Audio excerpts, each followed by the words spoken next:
Salut les bibeux, bienvenue sur les robinets. Bon, je sais que vous avez promis plein de vidéos pour le retour de la belle saison, mais vous doutez bien que ces deux vagues successives de canicule ne m'ont pas aidé à avancer dans les travaux. Je tenais quand même à vous apporter quelques nouvelles de la vie sur le bivouac. Alors jingle d'intro et on se retrouve tout de suite. C'est parti.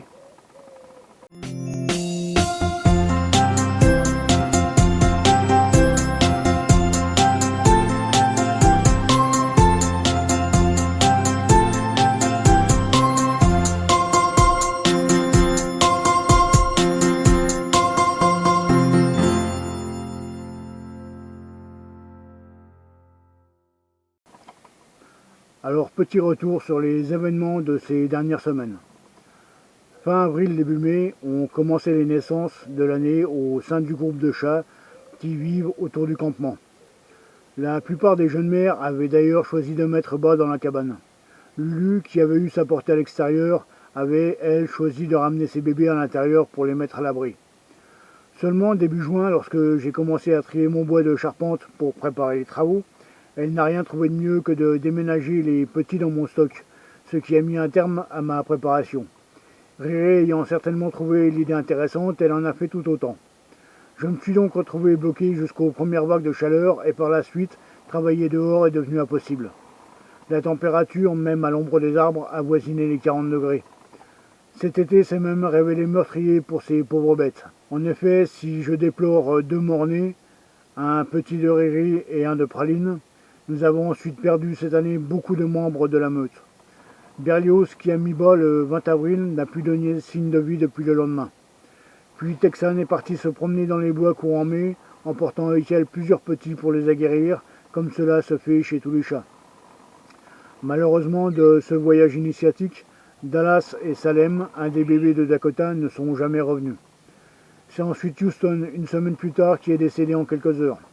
Je sais depuis plusieurs années que mes chats ont un problème héréditaire, soit une allergie, soit une insuffisance cardiaque, je ne sais pas trop.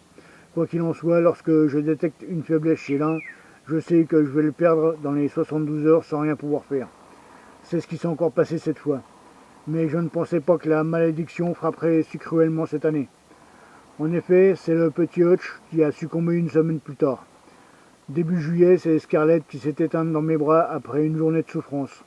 48 heures plus tard, j'ai perdu Casquette, âgée d'à peine 6 semaines dans les mêmes conditions. Déjà moralement très affecté, le lendemain, j'ai eu la douleur de trouver le corps de Praline, la maman de Casquette, au bord de la route, tuée par un chauffard. Le même jour, il y a maintenant une semaine, Dakota et Starsky ont disparu. Dakota a fini par réapparaître au bout de 4 jours, mais c'est Starsky qui n'est jamais rentré. Heureusement que ma chérie me soutient moralement, parce que franchement, je comprends ceux qui craquent et qui finissent par faire une connerie. Alors merci à toi ma chérie. Néanmoins, il faut donc continuer à avancer. C'est ce que je me suis contraint à faire. Donc j'ai repris les travaux, sauf que la tronçonneuse est tombée en panne. Il faut donc que je résolve le problème. Je devais m'y mettre, mais j'ai un peu manqué de courage, parce qu'avec cette chaleur, mes nuits sont très courtes. J'avais cru trouver la solution en dormant porte ouverte, afin de profiter de la fraîcheur relative de la nuit. Mauvaise idée.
Remarquez, cette pauvre bête est certainement elle aussi en souffrance, parce que c'est normalement un animal nocturne.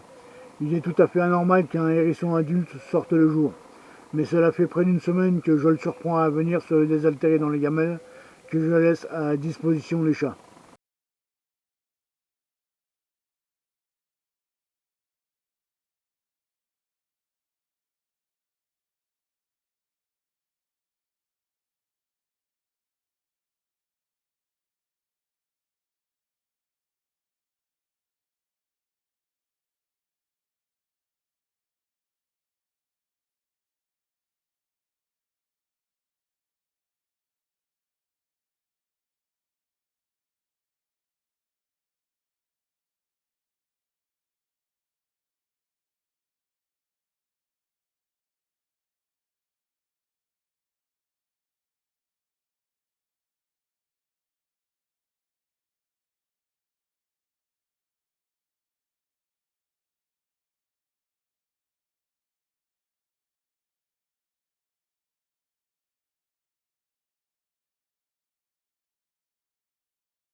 Malheureusement, ça n'a pas loupé. Il est venu un jour, 2 jours, puis le troisième jour, je l'ai vu entouré de mouches, et c'est le problème des hérissons. La nuit, ils craignent les renards, et la journée, c'est les mouches qui viennent pondre sur eux, et ensuite ils se font dévorer de l'intérieur. Au bout du troisième jour, je l'ai retrouvé mort à quelques mètres des gamelles. Pour couronner le tout, j'ai subi une invasion de puces. La cabane et bien sûr le lit ont été touchés, rendant les nuits de sommeil très pénibles. J'ai mis près d'une semaine pour m'en débarrasser, et ça m'a coûté un bras en produits vétérinaires pratiquement inutiles. J'ai tout de même trouvé la solution que je vous donne ici, afin de ne pas dépenser de l'argent inutilement. Attention, ce n'est valable que dans le cadre du bushcraft. Dans un habitat conventionnel, c'est aussi possible, mais beaucoup plus délicat. Alors pour commencer, il faut traiter la literie avec l'Antipuce Frontline, qui est une marque réputée. J'en avais acheté pour soigner les chats jusqu'à ce que je me rende compte qu'on ne peut pas s'en servir sur les petites de moins de 3 mois. Alors c'est bien gentil, mais bizarrement, il n'y a qu'eux qui sont touchés. Les adultes sont indemnes de l'infestation. Donc je m'en suis servi pour le lit, puisque ce n'est pas dangereux pour l'homme, et que ça m'avait tout de même coûté 15 balles et 50 centilitres chez le veto. Pour le sol, j'ai utilisé 2 choses.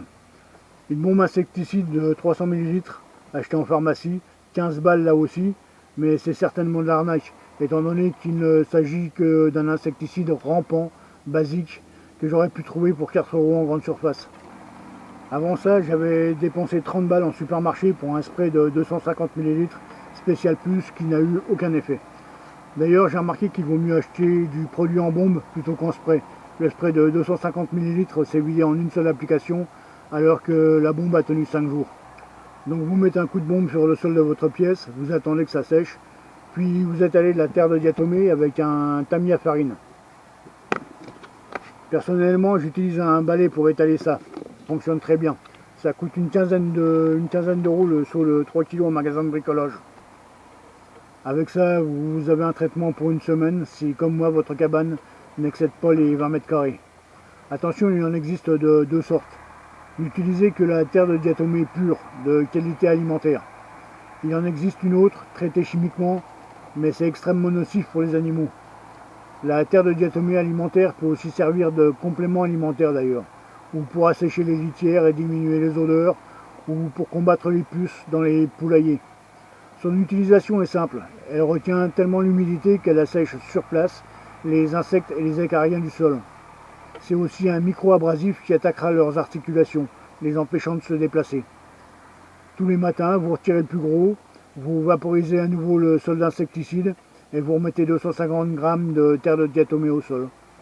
J'ai poursuivi ainsi pendant une semaine par acquis de conscience, mais en 2 jours, j'avais totalement éradiqué l'invasion, alors que ça grouillait au départ. Pour les chatons, je vais me procurer des pipettes à leur verser entre les épaules, puisqu'on peut utiliser celles-ci dès 8 semaines, l'âge qu'ils vont atteindre dans quelques jours. Petite remarque, à la différence des puces de chien, celles de chat ne viennent pas sur l'homme, même si vous les tenez dans vos bras pendant 1 heure. J'en ai fait l'expérience. Par contre, si certaines tombent au sol lorsqu'ils se grattent, elles vont se multiplier et sauteront sur tout ce qui bouge, donc sur l'homme. C'est ce qui est arrivé ici. Je me suis rendu compte du problème trop tard pour empêcher les chatons d'entrer dans la cabane à temps. Ainsi donc, vous comprendrez qu'avec la canicule, les nombreux décès auxquels j'ai dû faire face et l'invasion de ces saletés, je n'ai guère eu le loisir d'avancer. Malgré tous ces problèmes, il y a tout de même quelques bonnes nouvelles. En effet, dans la vidéo précédente, je vous avais dit que Haddock et Geronimo avaient mis bas dans la nature et que je n'avais encore pas pu voir leurs petits. C'est chose faite. Haddock est venu me présenter sa portée et un de mes pièges caméra a surpris celle de Geronimo qui ne nous les a encore pas amenés. Voici donc Haddock, Harley, noir et feu à poil long, Kimco, noir à poil long, Scooter, noir et blanc à poil long, et Mobilette, noir à poil court. Je ne vous cache pas que ça va être coton de les différencier une fois adultes, sachant qu'on a déjà Huggy, le petit de Riri, qui est noir à poil long. Et pour Geronimo, voici Châtaigne, la multicolore, et Cocor en noir et blanc.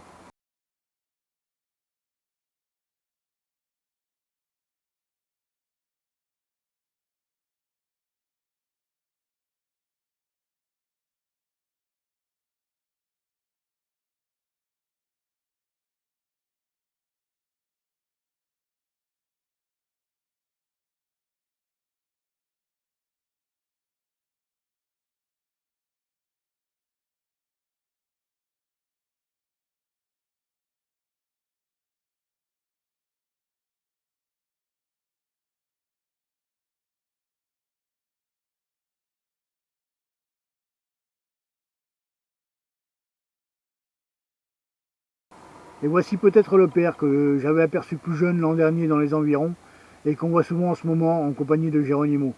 Je l'ai appelé Zorro et je trouve que ça lui va très bien.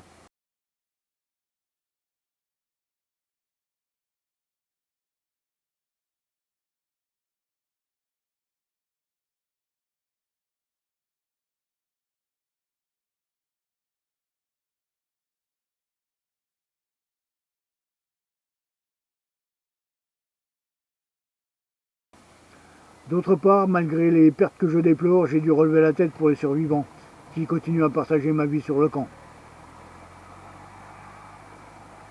Autre bonne nouvelle, j'ai terminé de remettre en état la moto que j'ai achetée en début d'année. Elle tourne maintenant très bien, et comme promis, je vous emmènerai bientôt en balade. Ah, et puis dernier point, le piège caméra qui m'a aidé à découvrir la portée des géants a aussi capturé d'autres images. Je vous laisse donc avec celle-ci pour conclure. Sur ce, n'oubliez pas, faites gaffe à vous et faites gaffe à la nature, c'est votre bien le plus précieux. Salut et à la prochaine dans les bois.